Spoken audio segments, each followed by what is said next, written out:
भगवान मनुस्मृति का यह बहुत लोकप्रिय श्लोक है। सत्यम ब्रूयात् प्रियम बुर्यान बुर्यात् सत्यम प्रियम प्रियम च नानिर्तम ब्रूयादेश धर्म सनातन। अर्थात मनुष्य सत्य बोले, प्रिय बोले, अप्रिय सत्य को न बोले और असत्य प्रिय को भी न बोले। यह सनातन धर्म है।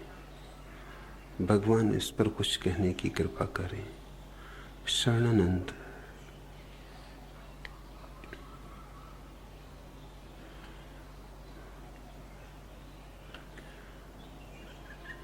मनुस्मृति इतने असत्यों से भरी है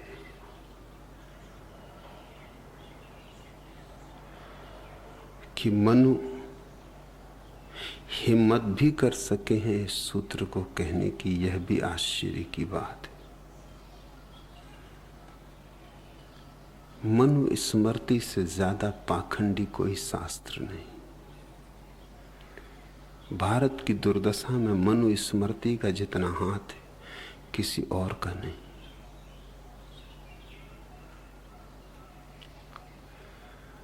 मनुस्मृति ने ही भारत को वर्ण दी है।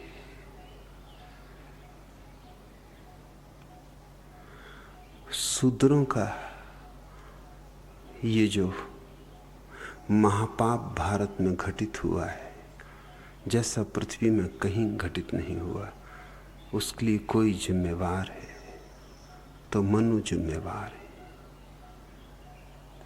ये मनुस्मृति की ही शिक्षा का परिणाम है, क्योंकि मनुस्मृति है हिंदू धर्म का विधान। वो हिंदू धर्म की आधारशिला है।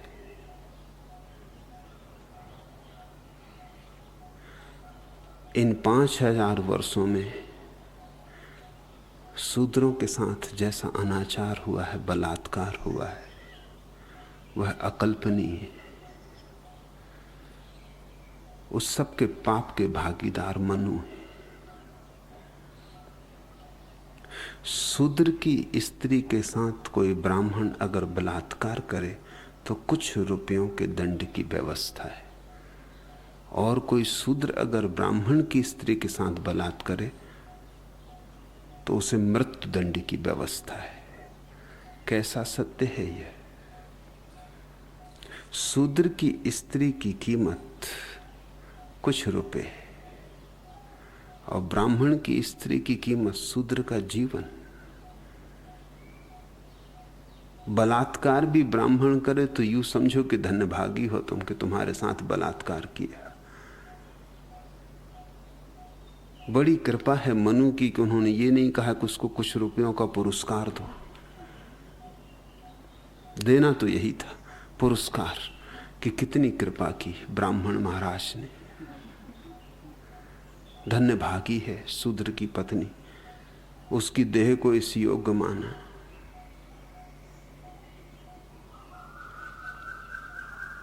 ऐसे असत्यों का प्रचार करने वाले लोग भी सुंदर सुंदर सुभाषित कह गए। ये सुंदर सुभाषितों की आड़ में बहुत पाप छिपा हुआ है। शूद्र को उन रास्तों पर चलने की आज्ञा नहीं जहां ब्राह्मण रहते हो। उन कुओं से पानी भरने की आज्ञा नहीं जहां से दूसरे उच्च वर्णों के लोग पानी भरते हो। शूद्र मनुष्य है या मनुष्य नहीं? पशु भी चल सकते हैं उन रास्तों पर जहां ब्राह्मण रहते, क्योंकि गौ तो माता है, और गौ माता है सो बैल पिता हुए ही। इससे बचोगे कैसे? वह तो स्वाभाविक तर्क होगा। फिर भैंसें भी चल सकती, ये भी चाचियां समझो।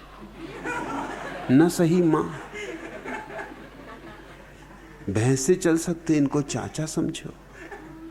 गधे चल सकते, इनको मौसेरे भाई बंधु समझो। मगर शूद्र नहीं चल सकता। शूद्र चले तो उसे जीवन दंड भी दिया जा सकता है। शूद्र अगर वेद पढ़े तो मनु ने विधान किया, उसके कान में सीसा पिघला के भर दो। अगर वेद वचन बोले उसकी जबान काट दो। शूद्र अगर ब्राह्मण का मजाक उड़ाए तो उसकी जबान काट देने का विधान है। व्यंग करे तो जबान काट देने का विधान है। गाली दे दे तो उसकी जबान काट देने का विधान है। अगर शूद्र कोई अपने हाथ से ब्राह्मण को छू दे तो उसका हाथ काट देने का विधान है। इस तरह की अनाचार से भरी हुई बातें और इस तरह के लोग सनातन धर्म की व्याख्या कर रहे हैं। इनसे व्याख्या हो नहीं सकती। होगी भी तो उसमें बुनियादी भूलें हो जाएंगी। स्वाभाविक है कि भूलें हों। अब जैसे ये सूत्र माना कि बहुत प्रसिद्ध है और प्रसिद्ध होने के कारण बहुत पुनरुक्त होता है, और बहुत पुनरुक्त होने के कारण तुम ये भूल ही जाते हो कि इस पर विचार भी करें। इसे आदमी स्वीकार करने लगता है। पुनरुक्ति एक तरह का सम्मोहन पैदा करती है, सोच विचार को समाप्त कर देती। सोचो थोड़ा। मनु कहते हैं मनुष्य सत्य बोले, लेकिन अगर मनुष्य ने सत्य अनुभव नहीं किया है तो बोलेगा कैसे? अनुभव की तो कोई बात ही नहीं की जा रही, बोलने का सवाल है। सत्य का अनुभव बुनियादी बात है। सत्य का अनुभव तुम्हें सत्य बनाएगा, और तुम जब सत्य रूप हो जाओगे तो जो तुम उठोगे भी तो सत्य होगा, बोलोगे तो भी सत्य होगा, न बोलोगे तो भी सत्य होगा।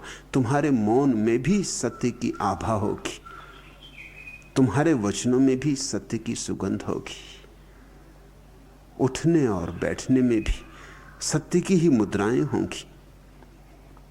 तुम्हारा हर पल सत्य में भिगोया हुआ होगा। फिर अलग से सत्य बोलने के लिए कोई आयोजन न करना होगा। आयोजन करना पड़ता है इसलिए कि सत्य तुम्हारा जीवन नहीं है,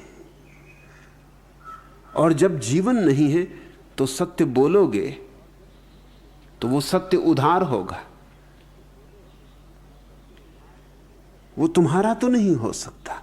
और जो तुम्हारा नहीं है वो सत्य ही कैसा? जो तुम्हारा नहीं है वह तो असत्य ही है। रहा होगा किसी के लिए सत्य जिसका था, मगर तुम्हारे लिए नहीं। मेरा सत्य तुम्हारा सत्य नहीं है। मेरा सत्य सत्य इसीलिए है कि मेरा अनुभव है, और जब तक तुम्हारा भी अनुभव न बन जाए तब तक तुम्हारे लिए तो झूठ ही है, झूठ के ही बराबर है। हां, तुम तोते की तरह दोहरा सकते हो। सो मनु ने तोतों की जमात पैदा कर दी।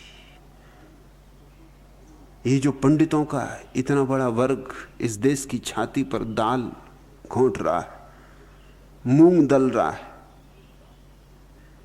ये मनु खड़ा कर गए। ये सब सत्य बोल रहे हैं। सत्य से इनका मतलब वेद का उद्धरण दे रहे हैं, गीता दोहरा रहे हैं, रामचरितमानस दोहरा रहे हैं। इसमें से कोई भी इनका अनुभव नहीं, कोई भी निज की प्रतीति नहीं, स्वयं का साक्षात नहीं। लाओ त्सु कहता है कि सत्य तुमने कहा नहीं, दूसरे ने सुना नहीं कि झूठ हो जाता है। क्योंकि जब तुम कहते हो तुम्हारा तो अनुभव होगा, लेकिन जिसने सुना उसका अनुभव नहीं है। वह सत्य नहीं सुनता, वह तो केवल शब्द सुनता है। तुम भी ईश्वर को मानते हो, मगर ईश्वर तुम्हारा सत्य है? तुम छाती पे हाथ रख के कह सकते हो तुमने जाना, इतने ही कह सकते हो कि मैं मानता हूं। लेकिन मानना और जानना जमीन आसमान का भेद है। मानता वही है जो जानता नहीं। जो जानता है वह मानेगा क्यों? मानने की जरूरत क्या है?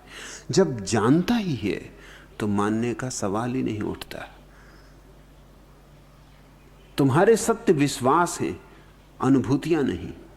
और विश्वास सब झूठ होते। कैसे तुम सत्य बोलोगे?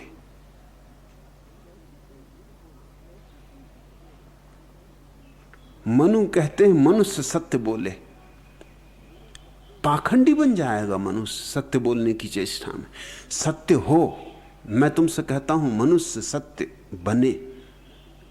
सत्य हो, सत्य उसका साक्षात्कार हो, सत्य उसका जीवन हो। फिर उस जीवन से जो भी निकलेगा वह सत्य होगा ही। गुलाब के पौधे पर गुलाब के पत्ते लगेंगे और गुलाब के फूल खिलेंगे। कुछ गुलाब की झाड़ी को यह कहने की जरूरत नहीं है कि देख तुझ में गुलाब के फूल खिलने चाहिए, खिलेंगे ही। हां, गेंदे के पौधे से कहो तो बात जमती कि देख गेंदा मत खिला देना, गुलाब खिला। अब गेंदे का पौधा बेचारा क्या करे? बाजार से प्लास्टिक के गुलाब के फूल खरीद लाए, लटका ले प्लास्टिक के फूल, अपने गेंदों को छिपा ले घूंघट में और घूंघट के बाहर लटका दे गुलाब के फूल। इतना ही हो सकता है, पाखंड ही हो सकता है। इस तरह के सूत्र पाखंड के जन्मदाता हैं।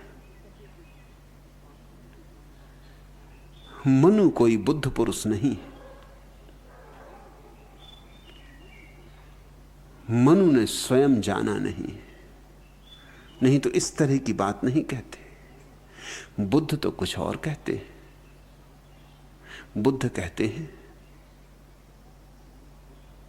अप दीपो भव, अपने दिए बनो, ज्योति जलाओ, अपनी ज्योति, अपना दिया। बुद्ध ने कहा है मैं कुछ कहता हूं इसलिए मत समझ लेना कि सत्य है। शास्त्र कहते हैं इसलिए मत मान लेना कि सत्य है। शास्त्र गलत हो सकते हैं, फिर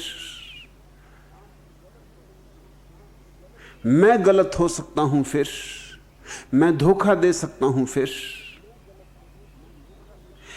मैं धोखा न भी दूं, मैं खुद ही धोखे में हो सकता हूं। फिर तो बुद्ध ने कहा है मेरी बात मत मान लेना, प्रयोग करना, जानना। और जब जानो, जब स्वयं की ज्योति जले, उस ज्योति में जो अनुभव हो, जो प्रकाशित हो, वह तुम्हारा होगा।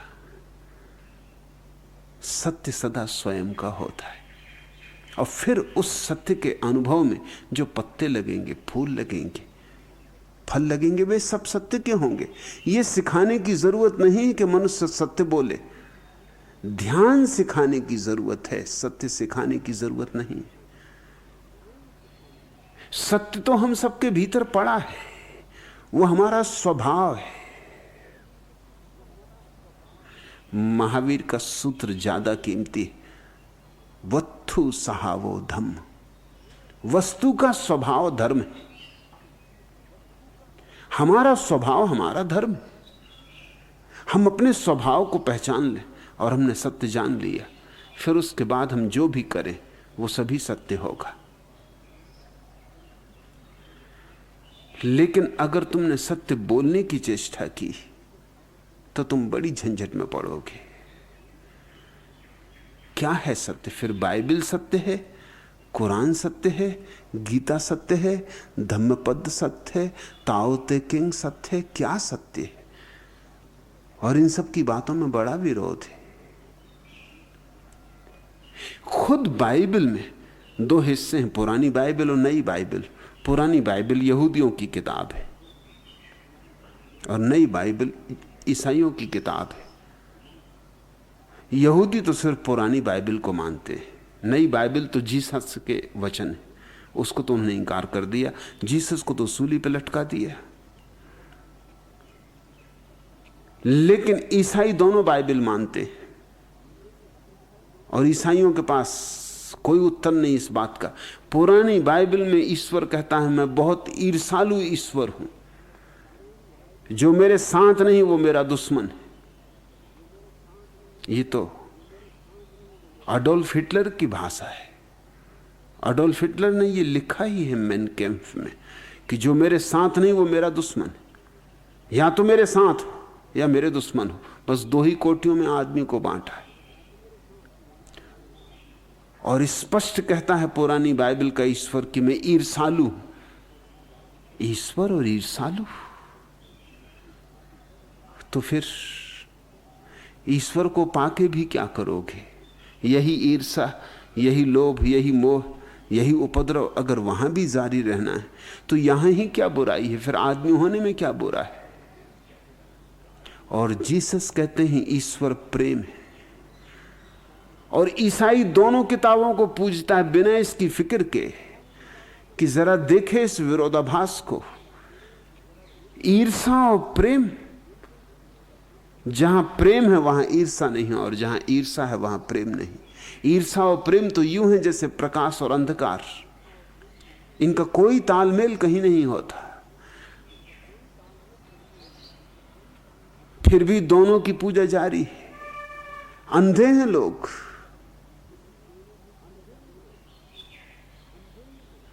इन अंधे लोगों से कहो कि सत्य बोलो, क्या सत्य बोलेंगे? सत्य का पता ही नहीं है। हां, दोहरा सकते हैं तोतों की तरह, यंत्रों की तरह, और सत्य जब दोहराया जाता है तो मुर्दा होता है। मुर्दा सत्य, सड़ी हुई लाश होती, उससे दुर्गंध उठती, उससे जीवन मुक्त नहीं होता, बंधन में पड़ता है। मैं नहीं कहता कि सत्य बोलो, इसका यह अर्थ नहीं कि मैं कहता हूं कि सत्य मत बोलो। मेरी बात को समझने की कोशिश करना। मैं कहता हूं सत्य हो जाओ, अप दीपो भव, दिए बनो। फिर उस रोशनी में तुम जो बोलोगे वह सत्य ही होगा, वह असत्य नहीं हो सकता। फिर तुम्हें बोलना ना पड़ेगा, अभी बोलना पड़ेगा। और जब बोलना पड़ता है उसका अर्थ है, जहां श्रम है, चेष्टा है, उसका अर्थ है तुम दो हिस्सों में बंट गए। तुम्हारे भीतर तो कुछ था और बाहर तुमने कुछ दिखाया। भीतर तो झूठों की कतार लगी थी और बाहर सत्य बोलने की चेष्टा की। भीतर तो गालियां चल रही थी और बाहर गीत गाया। मुल्ला नसरुद्दीन ने अपने मित्र चंदूलाल को एक रात निमंत्रित किया। दोनों ने डट के पी। मुल्ला की पत्नी गई थी मायके, सो कोई अड़चन थी नहीं, सो दिल खोल के पी। और जब दोनों विदा होने लगे तो द्वार पर जो बात हुई वो जरा समझने जैसी। आमतौर से मेहमान से हम कहते हैं कि आपकी बड़ी कृपा, बड़ी अनुकंपा, कि आप पधारे, हम धन्य हुए। गरीब खाने पे आप आए, गरीब की कुटिया को पवित्र कर दिया। और मेहमान कहता है कि नहीं नहीं, ऐसी बात ना करें, आपकी बड़ी कृपा कि आपने निमंत्रण दिया, मुझे इस योग्य माना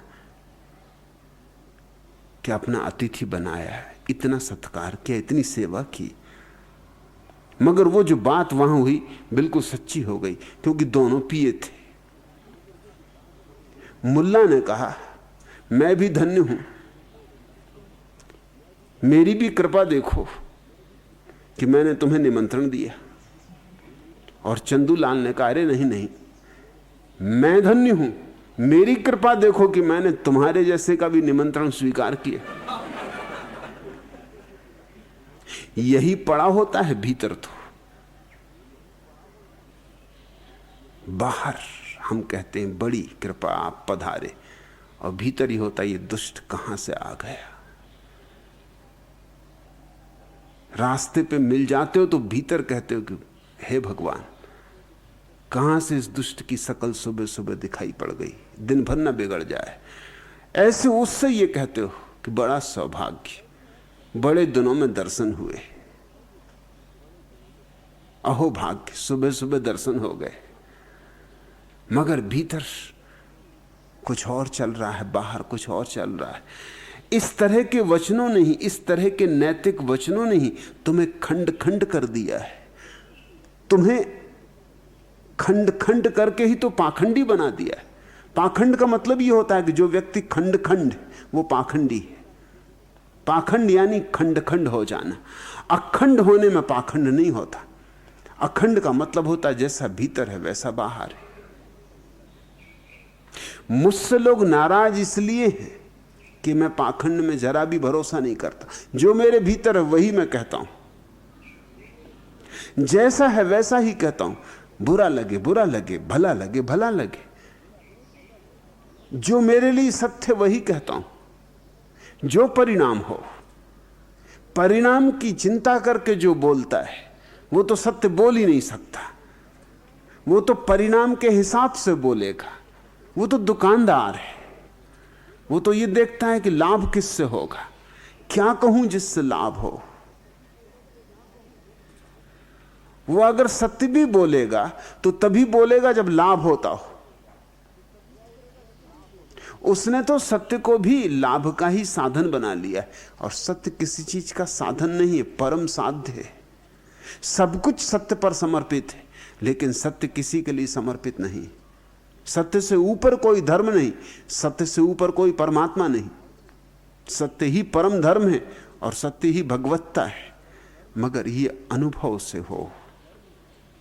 मैं नहीं कहूंगा कि सत्य बोलो, मैं कहूंगा सत्य हो जाओ।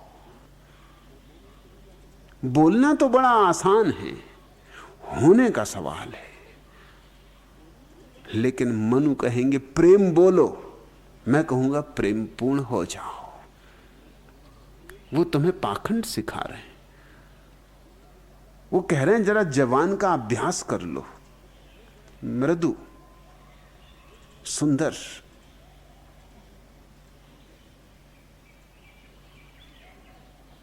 प्रीतिकर सत्य हो, बोलो। इसलिए कहते हैं सत्य बोलो, प्रिय बोलो। लेकिन प्रेम भीतर ना हो तो प्रिय कैसे बोलोगे? कहां से लाओगे प्रीता? वो माधुरी कहां से लाओगे? भीतर प्रेम लहरा रहा हो तो उसमें जब डुबकी लगा के शब्द आते तो मीठे हो जाते, नहाए होते, स्वच्छ होते, ताजे होते, जीवंत होते। मगर भीतर मृदुता नहीं है, भीतर तो कटुता भरी जहर हो। भीतर जहर रहे और ऊपर मीठा बोलना, तो तुम दो हो गए। बोलने में कुछ, होने में कुछ। और ध्यान रखना, करोगे तो तुम वही जो तुम हो, बोलो तुम लाख कुछ और, होगा तो वही जो तुम हो। और जरा सी खरोंच में निकल आएगा। मुल्ला नसरुद्दीन बीमार था, बहुत बीमार था।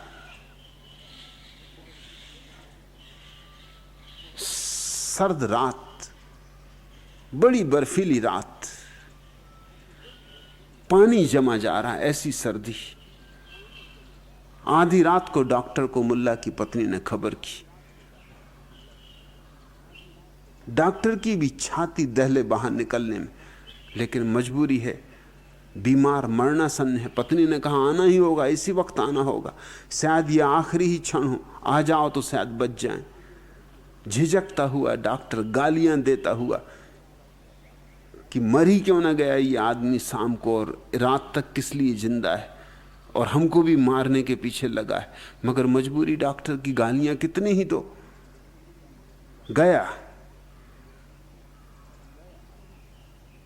पत्नी को कहा कि तुम नाहक परेशान हो रही हो, बचने की कोई उम्मीद नहीं, मैं दोपहर को ही तो देख के गया था, बचने की कोई उम्मीद नहीं। सुबह हो जाए तो बहुत, अब काहे को रात के मेरे लिए बुलाया? कुछ किया नहीं जा सकता। भीतर तो क्रोध से आग बबूला हो रहा था, लेकिन पत्नी ने कहा कि आखिरी घड़ी है, सोचा एक बार और आप देख लो, शायद कुछ उपाय हो सके तो और कर लो, कहने को ना रह जाए, ये मन में बात ना रह जाए कि आखिरी क्षण में चिकित्सक को नहीं बुलाया। मगर एक बात की प्रार्थना है कि जो आप कह रहे हो कि बचने की उम्मीद नहीं, मुल्ला के सामने ना कहना, उनको दुख न लगे। विदा कम से कम हो ही रहे तो मौन से और शांति से विदा हो जाएं। डॉक्टर ने कहा ठीक। भीतर गया, नब्ज देखी, तापमान लिया और मुस्कुरा के कहा कि अरे नसरुद्दीन, दोपहर को देख के गया था तो मुझे लगता था पता नहीं बचोगे कि नहीं, मगर अब तो बिल्कुल हालत ठीक है। दिन दो दिन में उठाओगे, चलने फिरने लगोगे, चमत्कार हो गया मालूम होता है, सब ठीक है, बिल्कुल स्वास्थ्य जैसा होना चाहिए हो गया, दवा असर कर गई मालूम होता है। और भाग्यशाली हो, अभी तुम्हारी किस्मत में जाना नहीं लिखा, अभी जियोगे 10-50 वर्ष। और तभी मुल्ला की पत्नी दरवाजा खोल के भीतर आई। दरवाजा खोला तो हवा का सर्द झोंका भीतर आया और मुल्ला की पत्नी दरवाजा खुला ही छोड़ के पास आके खड़ी हो गई। डॉक्टर एकदम चिल्लाया कि भाई कम से कम दरवाजा तो बंद कर दे, क्या नसरुद्दीन के साथ हमको भी मारना है? वो खरोंच जरा सी हवा का झोंका और बात निकल आई जो दबी पड़ी थी। ऊपर से तो कह रहा था अब तुम काफी जियोगे, लेकिन हमारी भी अर्थी उठवाना है क्या सुबह ही? इनकी तो उठी ही है, इनकी तो खाट खड़ी ही है, हमारी भी खड़ी करवा देना है क्या? बंद कर दरवाजा।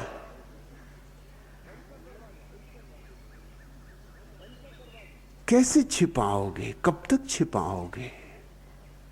यहां वहां से बह के बात निकल आएगी, बच नहीं सकती। प्रिय बोले मनु कहते, और अप्रिय सत्य को ना बोले। यह बात तो और भी गलत है, बुनियादी रूप से गलत है। सत्य तो जब भी बोला जाएगा अप्रिय होगा, क्योंकि तुम झूठ में जी रहे हो। झूठ ही तुम्हारी सांत्वना है। अगर अप्रिय सत्य न बोलना हो तो न जीसस बोल सकते, न बुद्ध बोल सकते, फिर तो मनु ही बोल सकते। मनु जिनको कि सत्य का कोई पता नहीं,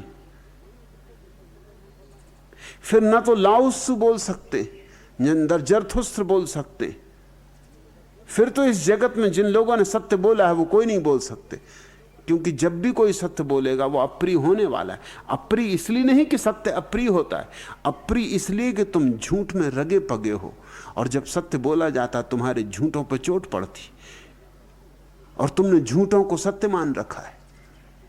तो जब कोई सत्य बोलेगा तुम्हारे झूठ गिरेंगे, तुम्हें यूं लगेगा कि जैसे किसी ने तलवार उठा ली और तुम्हारे झूठों को जड़ों से काट डाला, जैसे कोई कुल्हाड़ी लेकर तुम्हारे ऊपर टूट पड़ा है। सत्य तो जब भी होगा अप्रिय ही होगा। बुद्ध का वचन है कि झूठ पहले मीठा बाद में कड़वा होता है, सत्य पहले कड़वा बाद में मीठा होता है। और बुद्ध ज्यादा ठीक बात कह रहे हैं। सत्य तो पहले कड़वा लगेगा ही, जहर जैसा लगेगा, क्योंकि तुम्हारी सारी सांत्वनाएं छीन लेता है, तुम्हारी नींद उखड़ जाती, तुम्हारी बेहोशी टूट जाती।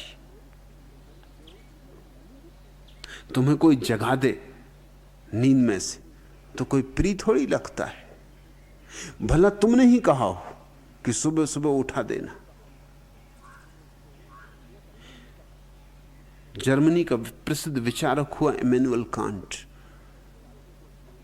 वो घड़ी के कांटे से चलता था।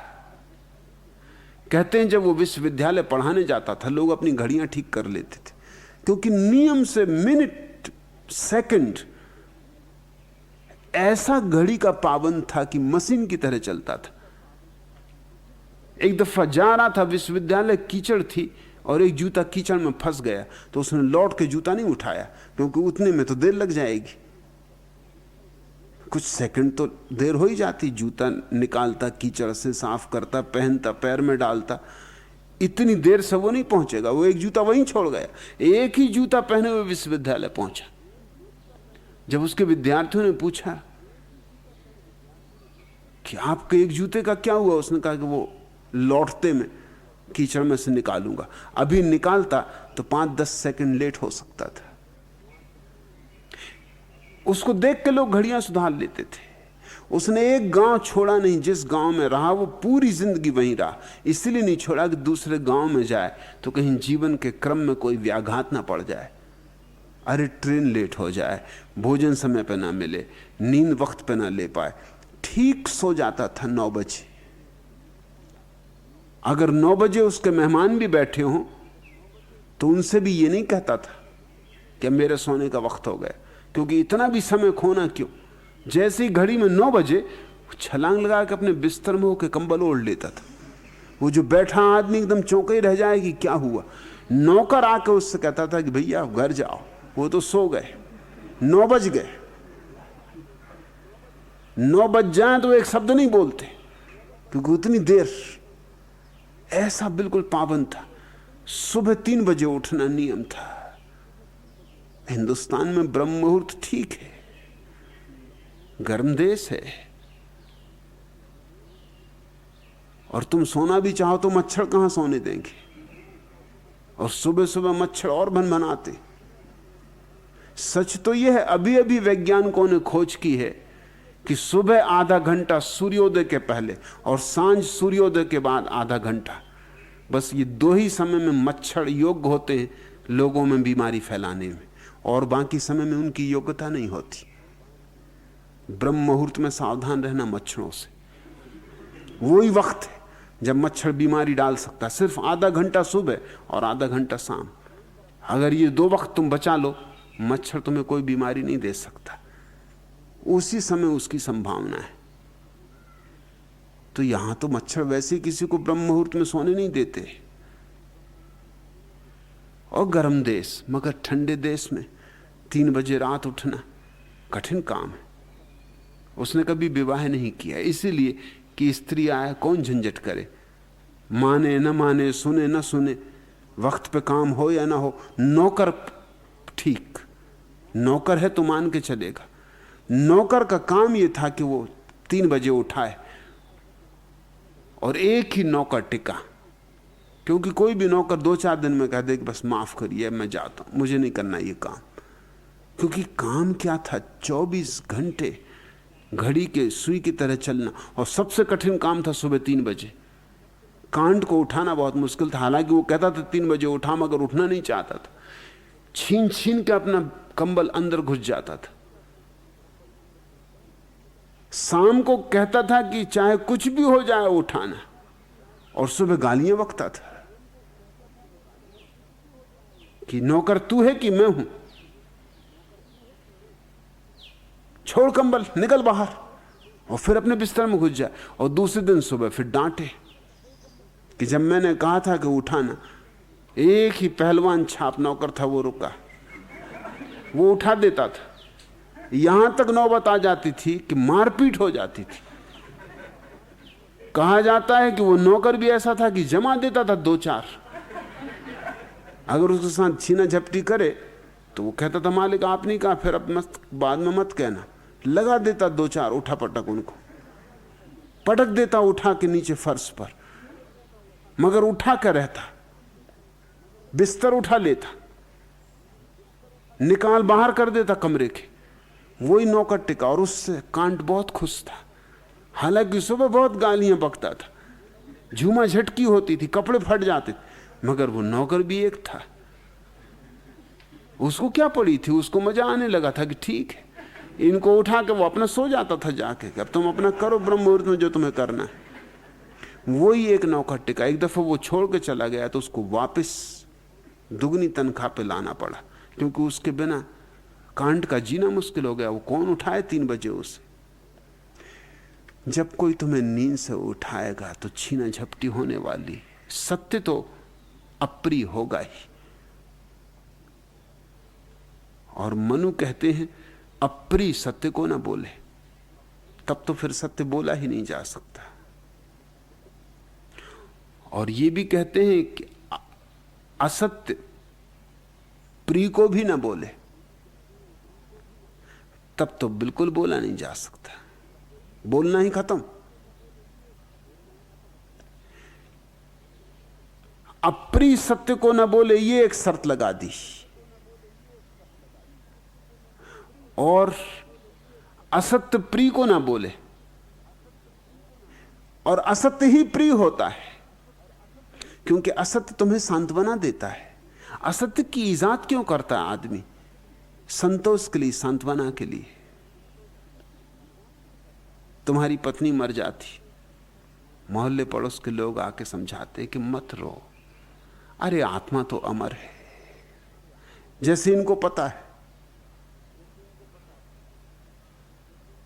एक सज्जन की पत्नी मर गई तो मैं भी गया, वहां मैंने देखा कि मोहल्ले के लोगों ने समझा रहे हैं कि आत्मा तो अमर है। एक सज्जन बहुत ही समझा रहे थे, बड़े श्लोक वगैरह उद्धरण दे रहे थे और बड़ी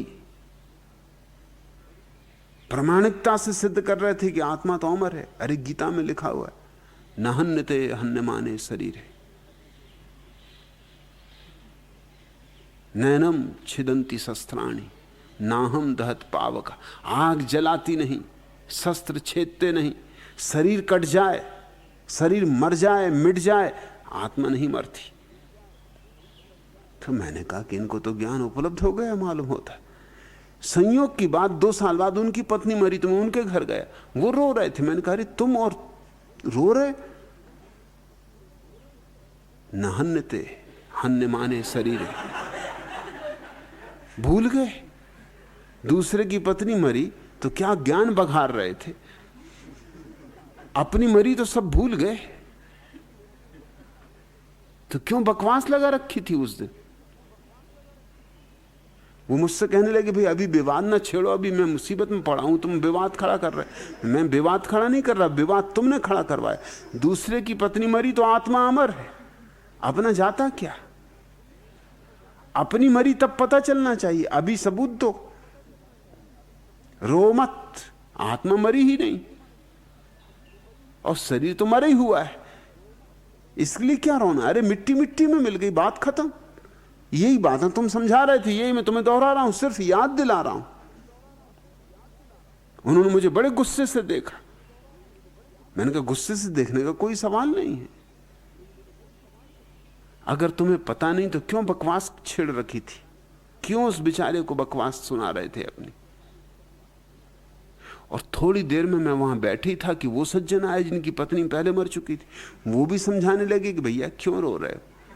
अरे देह तो आती जाती है, आत्मा का ना कोई जन्म ना कोई मृत्यु। मैंने कहा मालूम होता आपकी पत्नी जब से मरी आपको ज्ञान उपलब्ध हो गया, तब तो आपकी हालत खराब थी, ये ज्ञानी थे।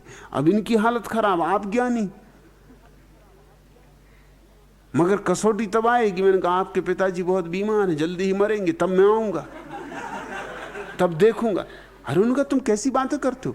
पिताजी बीमार इसका मतलब कि मरेंगे? तुम इस तरह की कठिन बातें, कठोर वचन बोलते हो, क्यों मरेंगे? अरे मैंने कहा तुम अभी तो कह रहे थे कोई मरते ही नहीं, अभी मरे भी नहीं। मैंने सिर्फ कहा ही, उतने से तुम नाराज हो रहे। जब मरते नहीं तो मेरे कहने से क्या मर जाएंगे?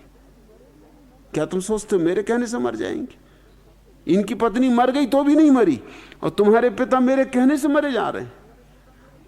अरे कोई मरता नहीं भैया, आत्मा अमर है। दोनों मुझ पे नाराज। यहां सांत्वना के खेल चल रहे हैं, यहां एक दूसरे के घाव पे मलहम पट्टी की जाती है। यहां कोई सत्य बोलेगा तो अप्रिय होने वाला है, क्योंकि तुम प्रिय असत्यों में डूबे हुए हो। तुम्हारी जिंदगी प्रिय असत्यों के सिवाय और है क्या? इन्हीं प्रिय असत्यों की ईंटों से तो तुमने चुनी है अपनी इमारत। और सत्य तो इस पूरी इमारत को गिरा देगा, ऐसे जैसे कोई ताशों के पत्तों से घर बनाए और हवा का झोंका गिरा जाए। सत्य आया, एक झोंका, और तुम्हारे सारे ताश के महल नीचे गिर जाएंगे। मैं मनुष्य से राजी नहीं हूं। प्रिय होगा, असत्य होगा, सत्य होगा, अप्रिय होगा। फिर तुम्हें याद दिला दूं, लेकिन ये कोई सत्य का स्वभाव नहीं है अप्रिय होना, ये तुम्हारे कारण, और असत्य का प्रिय होना भी तुम्हारे कारण। तुम सत्य को खोजना नहीं चाहते, तुम सस्ता सत्य चाहते हो, वो झूठा ही होने वाला है। तुम ऐसा सत्य चाहते हो जो मिल जाए मुफ्त, कुछ करना ना पड़े, न कोई ध्यान, न कोई प्रार्थना, न कोई योग, कुछ करना ना पड़े, कोई दे दे मुफ्त, वो असत्य ही होने वाला है। हां, प्रिय हो सकता है मगर होगा असत्य। और जब इस असत्य पर चोट करेगा कोई तो कड़वा लगेगा, दुश्मन लगेगा। जीसस को लोगों ने सूली क्यों दी? अगर जीसस प्रिय सत्य ही बोल सकते थे तो जरूर बोले होते, लेकिन मजबूरी थी। महावीर को लोगों ने मारा पीटा क्यों? बुद्ध पर लोगों ने पागल हाथी छोड़े, पत्थर सरकाए, चट्टानें गिराई क्यों? किस कारण? अगर ये सारे लोग प्रिय सत्य बोल सकते थे तो क्यों नहीं बोले? इन्हें कुछ अप्रिय सत्य बोलने की सनक सवार थी। सुकरात को क्यों जहर दे के मारा गया? सत्य बोल रहा था बेचारा, और तो कुछ कर नहीं रहा था, सिर्फ सत्य बोल रहा था। लेकिन नग्न सत्य हमेशा नींद में जो पड़े, असत्यों को ओढ़े जो बैठे, उनको बहुत तिलमिला जाता है। सुकरात का एक ही कसूर था कि वो लोगों को याद दिला रहा था कि तुम असत्य में जी रहे हो, और ये याद कोई बर्दाश्त नहीं करना चाहता। उसने तो कुछ किसी को कहा नहीं, चोट नहीं पहुंचाई, कुछ नहीं किया, लेकिन उस पर अदालत में मुकदमा चला। अदालत में जो प्रधान न्यायाधीश था उसको भी थोड़ी तो गिलानी हो रही थी, अपराध अनुभव हो रहा था, क्योंकि सुकरात जैसा अद्भुत व्यक्ति, इसको सजा देनी पड़ रही। लेकिन जूरी में से अधिक लोग सजा के पक्ष में थे, मृत्युदंड के पक्ष में थे। लेकिन न्यायाधीश ने फिर भी एक अवसर खोजा। उसने कहा कि तुमसे मैं ये प्रार्थना करता हूं सुकरात, तुम अगर एथेंस छोड़ के चले जाओ तो हम तुम्हें कोई दंड न देंगे। एथेंस के लोग भी राजी हो जाएंगे कि तुमने एथेंस छोड़ दिया, और फिर तुम्हें जो करना हो करो। सुकरात ने कहा मैं जहां जाऊंगा वहीं मुकदमा चलेगा, इससे क्या फर्क पड़ता है? एथेंस छोड़ूंगा तो जहां जाऊंगा वहीं झंझट होने वाली, इसलिए झंझट से यहीं निपट लेना ठीक है। सत्य तो जहां जाऊंगा वहीं चोट करेगा, और जब एथेंस जैसे सुसंस्कृत नगर में चोट कर रहा है तो अब कहां जाऊंगा जहां चोट नहीं करेगा?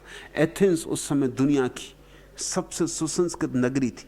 सच तो यह है कि उस तरह की सुसंस्कृत नगरी दुनिया में न कभी थी न फिर कभी हुई।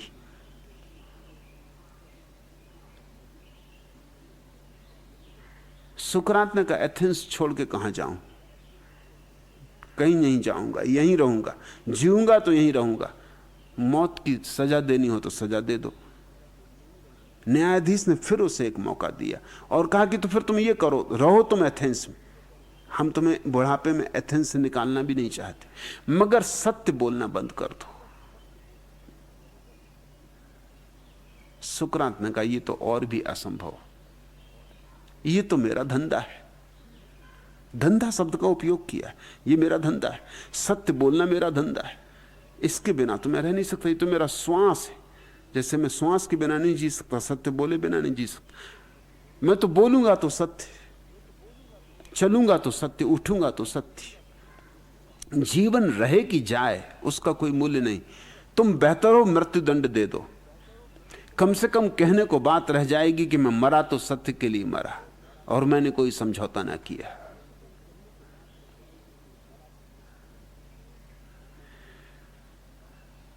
मनु कहते हैं अप्रिय सत्य को ना बोले, तब तो सत्य बोला ही नहीं जा सकता। सुकरात जैसा कलाविद नहीं बोल सका, फिर कौन बोल सकेगा? बुद्ध जैसा व्यक्ति नहीं बोल सका, फिर कौन बोल सकेगा? और कहते हैं असत्य प्रिय को भी ना बोले, और पूरी मनु स्मृति असत्य प्रियों से भरी हुई। ब्राह्मणों की खुशामद और ब्राह्मणों को सबकी छाती पे बिठा देने की चेष्टा, षड्यंत्र, सब असत्य। ये झूठी बात है कि ब्राह्मण परमात्मा के मुंह से पैदा हुए और शूद्र परमात्मा के पैरों से पैदा हुए और क्षत्रिय बाहुओं से पैदा हुए और वैश्य जंघाओं से पैदा हुए। बकवास है। कहीं मुंह से कोई पैदा होता है कि पैरों से कोई पैदा होता है? ये परमात्मा क्या हुआ? ये तो पूरे शरीर पर योनियां ही योनियां हो गई। ये तो परमात्मा के हुए गर्भ ही गर्भ हो गए, मुंह भी गर्भ, बाहें भी गर्भ, जंघाएं भी गर्भ, पैर भी गर्भ। ये तो सारी स्त्रियों को मात कर दी। ये तो शुद्ध स्त्री हो गए और 4-4 स्त्रियों का काम अकेले कर रहे हैं। और पुरुष कहां है? चलो ये भी मान लो कि परमात्मा के मुंह से पैदा हुआ ब्राह्मण और पैर से पैदा हुए शूद्र, मगर वो पुरुष कहां है जिसने ये गर्भाधारण करवा दिया? वो पुरुष कौन है? और क्या गजब के गर्भाधारण हुए! किसका मुंह में हुआ, किसी का पैर में हुआ, किसी का जंघाओं में हुआ। जहां होता है गर्भाधारण पेट में, वहां तो किसी का भी ना हुआ। तुम गजब देखते हो, झूठों की भी कोई अंत होते हैं, कपोल कल्पनाओं के भी कोई अंत होते हैं। और शर्म भी नहीं है मनु को ये कहने में कि असत्य प्रिय को भी ना बोले। ये ब्राह्मणों की खुशामद है, ब्राह्मणों को प्रसन्न करने की चेष्टा है। खुद भी ब्राह्मण है, इसलिए खुद के अहंकार को भी मजा आ रहा है कि हम श्रेष्ठतम मुंह से पैदा हुए। लेकिन परमात्मा का मुंह हो कि परमात्मा का पैर, दोनों दिव्य हैं। कोई पैर अलग थोड़ी, सब संयुक्त है। रक्त जो तुम्हारे सिर में घूम रहा है, थोड़ी देर में पैर में घूमता है, थोड़ी देर में फिर सिर में आ जाता है। रक्त का वर्तुल घूम रहा है। तुम बिल्कुल संयुक्त हो, हर चीज जुड़ी है, नस नस से गुथी है। कुछ ऐसे भेद हैं क्या? कहां जांघें खत्म होती, कहां पैर शुरू होते, कहां मुंह खत्म होता है और कहां हाथ शुरू होते? कहीं कोई सीमा है, कोई सीमा रेखा है? मनुष्य का व्यक्तित्व, पूरा शरीर एक है। जब मनुष्य का व्यक्तित्व एक है, परमात्मा का तो और भी एक होगा। और परमात्मा कोई व्यक्ति थोड़ी है कि उसका मुंह है, हाथ है, पैर है। परमात्मा तो इस समष्ट अस्तित्व का, इस समष्टि का नाम है। इसमें कहां मुंह, कहां हाथ, कहां पैर। लेकिन शूद्रों को अपमानित करना था, शूद्रों को पददलित करना था, शूद्रों का शोषण करना था, उनके शोषण का उपाय खोजना था। शोषण की सबसे पुरानी परंपरा भारत की। इसी शोषण का यह परिणाम हुआ क्योंकि शूद्रों की संख्या बढ़ी, वैश्यों की भी संख्या बढ़ी। ये दोनों ही निम्न है क्योंकि दोनों ही नाभि के नीचे से पैदा हुए। मनु के हिसाब से नाभि के ऊपर से जो पैदा हो वो उच्च वर्ण, और नाभि के नीचे जो पैदा हो वो निम्न वर्ण। क्षत्रियों को थोड़ा खुश करना जरूरी था क्योंकि क्षत्रियों के हाथ में तलवार थी। क्षत्रिय यानी राजनीति, ब्राह्मण यानी धर्म, पुरोहित, पंडित। इन दोनों की साठगांठ है। क्षत्रिय को तो प्रसन्न रखना पड़ेगा, नहीं तो वो तलवार खींच ले, वो गर्दन उतार दे। आखिर उसी ने तलवार खींची भी। ये जो जैन धर्म और बौद्ध धर्म की बगावत हुई, ये क्षत्रियों की बगावत थी ब्राह्मणों के खिलाफ। इसलिए जैनों के 24 तीर्थंकर क्षत्रिय, बुद्ध भी क्षत्रिय। ये क्षत्रियों की बगावत है, ये क्षत्रियों के बर्दाश्त के बाहर हो गया।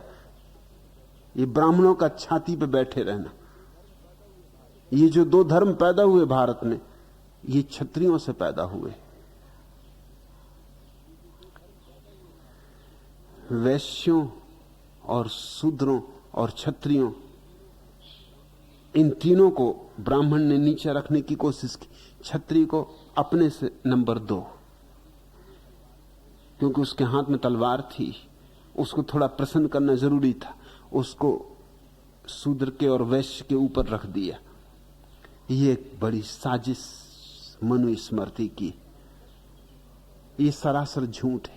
यहां कोई ना ऊंचा है ना कोई नीचा है, सब शूद्र की तरह पैदा होते हैं और सब ब्रह्म का साक्षात करने की क्षमता लेकर पैदा होते। मेरे हिसाब में सब शूद्र की तरह पैदा होते हैं और सब ब्राह्मण हो सकते हैं। ये सबका जन्म सिद्ध अधिकार है। जन्म से न कोई ब्राह्मण होता, न कोई वैश्य होता, न कोई क्षत्रिय होता। जन्म से सभी शूद्र होते, क्योंकि जन्म से सभी बीज होते, सिर्फ संभावनाएं मात्र। फिर तुम्हारे हाथ में कि तुम क्या बन जाओगे। अगर धन इकट्ठा करोगे तो वैश्य बन जाओगे, अगर धन के लिए लोलुप रहे तो वैश्य बन जाओगे, अगर पद के लोलुप रहे, और ये दो ही तो उपद्रव है, तो राजनीति में पड़ जाओगे तो क्षत्रिय बन जाओगे। चीन का एक सम्राट अपने महल की छत पर खड़ा था और सागर में चलते हुए सैकड़ों जहाजों को देख रहा था। उसका बूढ़ा वजीर भी उसके पास था। सम्राट ने कहा कि देखते हैं, आज आकाश खुला है, सागर भी शांत है, तूफान नहीं, आंधी नहीं, कितने सैकड़ों जहाज चल रहे हैं, कितना सुंदर दृश्य है। उस वजीर ने कहा, महाराज गलती हो तो क्षमा करें, जहाज सिर्फ 2 हैं, ज्यादा नहीं। सम्राट ने पूछा, 2? क्या कहते हो तुम? अनेक स्पष्ट दिखाई दे रहे हैं, तुम कहते हो 2? उसने कहा, मैं फिर कहता हूं 2 ही। या तो धन के जहाज चल रहे हैं या पद के जहाज चल रहे हैं, बस जहाज तो 2 ही है। दिखाई कितने ही पड़ते हो, बस 2 ही दौड़े हैं आदमी की, 2 ही गतियां हैं, धन की या पद की। तो जिनकी धन की दौड़ थी वो वैश्य हो जाते, जिनकी पद की दौड़ है वो क्षत्रिय हो जाते। और जो सब दौड़ छोड़ देते, जो अपने स्वरूप में समा रहते, जो अपने भीतर अंतर्गर्भ में प्रवेश कर जाते, वे ब्रह्म को उपलब्ध हो जाते, वे ब्राह्मण हो जाते।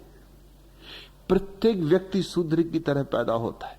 फिर ये 3 संभावनाएं, या तो वैश्य हो जाए, धन के पीछे दीवाना, या क्षत्रिय हो जाए, पद के पीछे दीवाना, और या फिर ब्राह्मण हो जाए, स्वयं की भगवत्ता को जानकर। जन्म से कोई भेद नहीं होता, कर्म से भेद होता है, अनुभव से भेद होता है, कृत्य से भेद पड़ता है। असत्य तो बहुत बोले हैं मनु, जितनी मनुस्मृति असत्य से भरी है उतना कोई शास्त्र नहीं, मगर वे सब असत्य प्रिय है, क्योंकि जो पद पर थे उनकी खुशामद है। इसका ही स्वाभाविक परिणाम यह हुआ कि भारत में जब भी कोई बाहर से हमला हुआ तो आम जनता ने उस हमले का कोई विरोध नहीं किया। क्या जरूरत थी विरोध करने की? उसको तो चूसा ही जाना था, अपने चूसे की पराये चूसे, भेद ही क्या पड़ता था? किसको ढोना है इससे कोई अंतर नहीं पड़ता था। हूण आए, मुगल आए, तुर्क आए, अंग्रेज आए, पुर्तगाली आए, कोई भी आए, क्या फर्क पड़ता था आम जनता को? शूद्र को क्या भेद पड़ता था? ये मनु की वजह से ये भारत 2000 साल गुलाम रहा है, क्योंकि तुमने जब शूद्र को पद दलित कर दिया, उसको तो पैरों के नीचे दबना ही है। फिर किसके बूटों के नीचे दबता है, क्या फर्क पड़ता है? बूट सफेद चमड़ी ने पहने हैं कि काली चमड़ी ने, क्या फर्क पड़ता? उसे तो बूटों के नीचे ही दबना है। और सच तो यह है कि सफेद चमड़ी के बूटों के नीचे वो कम दबा, क्योंकि मुसलमानों में कोई वर्ण नहीं होते। जब मुसलमानों की सत्ता आई तो शूद्र में थोड़ा बल आया, वैश्य में थोड़ा बल आया, क्योंकि ब्राह्मणों के पुराना ताकत कम हो गई, ब्राह्मणों का बोझ छाती पर से थोड़ा कम हो गया, ब्राह्मणों का बल कम हो गया। इसलिए आम जनता ने कोई विरोध नहीं किया गुलामी का, क्योंकि आम जनता को तो गुलामी ऐसे लगी कि बोझ कम हो रहा है।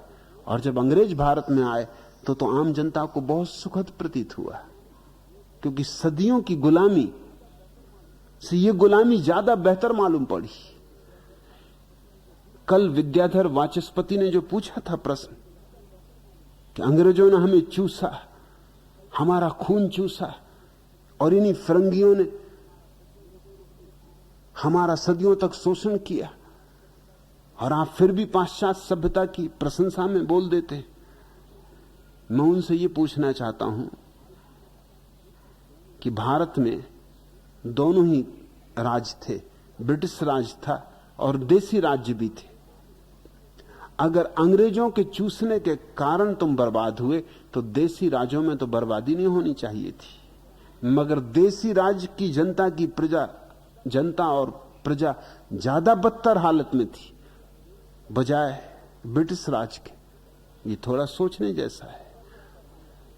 शोषण कहां ज्यादा चल रहा था? नेपाल तो स्वतंत्र था, उस पर तो कोई ब्रिटिश हुकूमत नहीं थी, लेकिन नेपाल ने कौन सी गरिमा पाली स्वतंत्रता में, कौन सा गौरव पा लिया? वही गरीबी, तुमसे भी ज्यादा गरीब। देसी रियासतें निजाम और ग्वालियर और कितने रजवाड़े थे, इनकी हालत बदतर थी। अंग्रेज ने चूसा हो भला, लेकिन चूसने के साथ साथ उसने तुम्हें विज्ञान भी दिया, टेक्नोलॉजी भी दी, उद्योग भी दिया। उसने चूसा हो भला, लेकिन तुम्हारे हित के लिए भी बहुत कुछ किया। उस हित को तुम भुला मत देना। तुम्हें शिक्षा भी दी, तुम्हें लोकतंत्र और स्वतंत्रता और समाजवाद का पाठ भी पढ़ाया। तुम्हारे सारे नेता पश्चिम से ही स्वतंत्रता का स्वाद लेकर आए। भारत को तो स्वतंत्रता का कोई स्वाद ही नहीं था। भारत में तो सिर्फ ब्राह्मण स्वतंत्र था, बाकी सब गुलाम थे। थोड़ी स्वतंत्रता छत्री की भी थी, लेकिन वो भी तभी तक थी जब तक वो ब्राह्मण के पैर छुए। कितना ही बड़ा सम्राट हो, छूना तो ब्राह्मण के पैर ही पड़ेंगे उसको। असली राज्य तो ब्राह्मण का था। पुरोहितों ने इतना बड़ा राज्य कभी नहीं किया जितना इस देश में चला, और सबकी जड़ में मनु महाराज है। इसलिए मैं कहता हूं कि मनु से तो छुटकारा इस देश का चाहिए, मगर मनु इस देश के खून, हड्डी, मांस, मज्जा में घुस गए। अभी भी तुम शूद्र के साथ बैठ के भोजन नहीं कर सकते, भीतर से ग्लानि उठने लगेगी, उपकाई आने लगेगी, क्या हो जाए ऐसा लगने लगेगा। चाहे शूद्र कितना ही नहाया धोया हो, और गंदे से गंदे ब्राह्मण के पास बैठ के तुम भोजन कर सकते हो। गंदे से गंदा ब्राह्मण तुम्हारा भोजन बना सकता है। नाक साफ करता रहे उसी हाथ से, तुम्हारी चपाती भी बनाता रहे उसी हाथ से, कोई फिक्र नहीं। ब्राह्मण महाराज है, इनकी तो नाक भी है, तो सनातन धर्म समझो। इसका स्वाद तो बात ही और है। शूद्र तुम्हारे पास बैठ जाए तो बेचैनी मालूम होने लगती। हालांकि तुम चाहे बुद्धि से ये समझते भी हो कि ये बात मूर्खतापूर्ण है,